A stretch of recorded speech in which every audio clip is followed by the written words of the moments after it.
cloudy for our Monday across the inland Northwest with some light mountain snow. Temperatures are dipping back down into the 30s and mid 40s. It just means a lot that they want to put something on like this. A memorial today for lives lost on Spokane streets this year. Then, Avista will have to refund millions of dollars to customers. We've uncovered the details.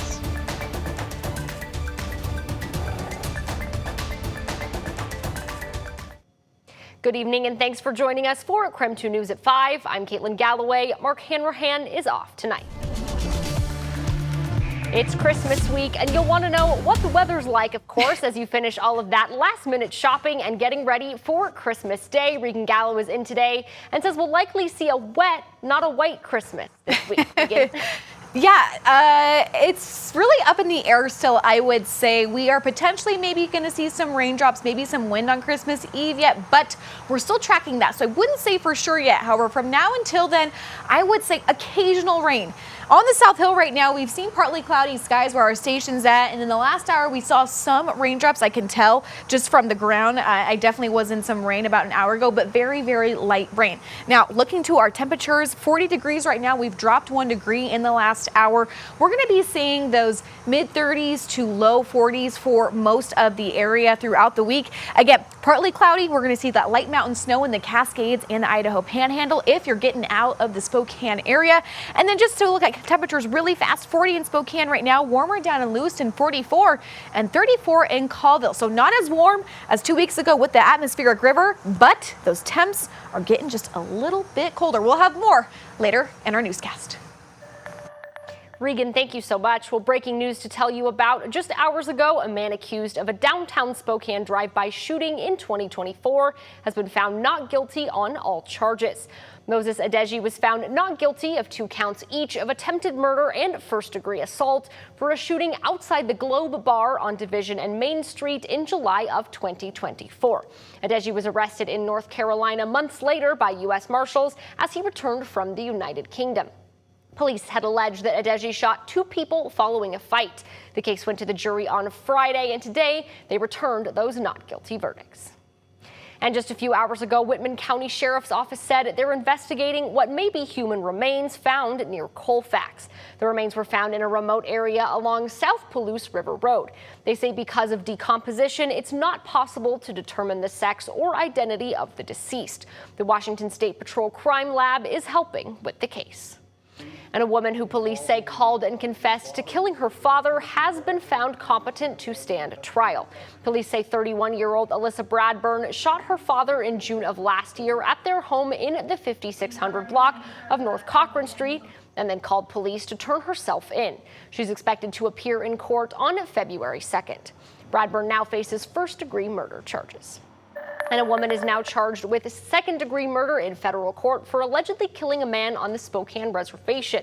According to court documents, 37-year-old Delilah Axtell is accused of stabbing a man to death in Welpinit. Spokane Tribal Police say they found the 40-year-old man dead in his apartment 2 months ago. The victim's identity has not been released yet. If convicted, she could be sentenced to life in prison. Well, today, community members gathered for a memorial service hosted by Chaz Health to shine a light on the homeless population in Spokane who have died this year. KREM 2's Connor McAvoy attended the service and brings us the details. The service happened here at the Denny Murphy Clinic on 2nd Avenue.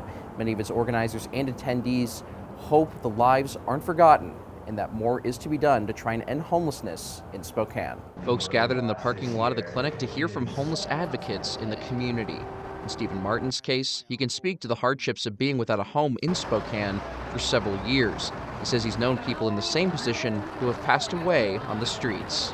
A lot of my friends have OD'd and died, and it seems to be it's sad, very sad. It's a loss Chaz Health wants to shine a light on through Monday's memorial service for the homeless population they helped treat who died in 2025. Chaz Health organizers say they counted 217 people taken too soon. A video played during the service featuring interviews with friends and families of the deceased and medical professionals saying each of their first names and last initial. Those names were displayed along the fence of the clinic for anyone walking by to see. The memorial ended with Chaz staff providing hot food and drinks to anyone attending. It's important to recognize the stakes and to address the problem appropriately. Dr. Luis Manriquez with Chaz Health says the service is designed to bring more awareness and humanity on the topic. Homelessness is treated as like a political issue devoid of humanity, and so it's important to recognize the actual people on the street and the suffering that they go through. It's a recognition Martin says he's thankful to see, hoping the memorial will help remember the lives lost. It just means a lot that they want to put something on like this. Connor McAvoy, KREM 2 News.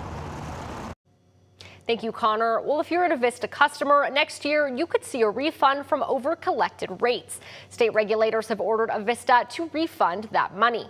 The Washington Utilities and Transportation Commission rejected Avista's plan for rate increases to recover the costs related to its Colstrip power plant. Instead, it ordered the company to return $5.86 million. Those refunds are expected in April or May of 2026. Avista Utilities provides electricity to around 400,000 customers and natural gas to about 369,000 customers across Washington, Idaho, Oregon, and Montana. Well, some good news today. Dave Tisdall, the Coeur d'Alene firefighter shot during the ambush attacks on Canfield Mountain this summer, has returned home. The family shared this picture. You can see Tisdall with letters from the community. He spent the last few months at a rehab hospital in Colorado. His family says he's still recovering from his spinal cord injury, and right now they're focusing on follow-up care and therapy. Well, Santa got a little bit of help this morning, delivering gifts to Sacred Heart Medical Center for kids who will spend Christmas morning in the hospital instead of at home. This morning, the Coeur d'Alene Police Department and folks from Les Schwab Tires brought a U-Haul filled with presents to the hospital. Patrol cars were packed with toys as well. It's a yearly tradition to partner with the public and make the holidays brighter for kids who have to be in the hospital. People are so giving, and you know, people go into the store and they come out with cartfuls of toys in some cases, and it's just amazing to watch people with that generosity and wanting to help kids in the area.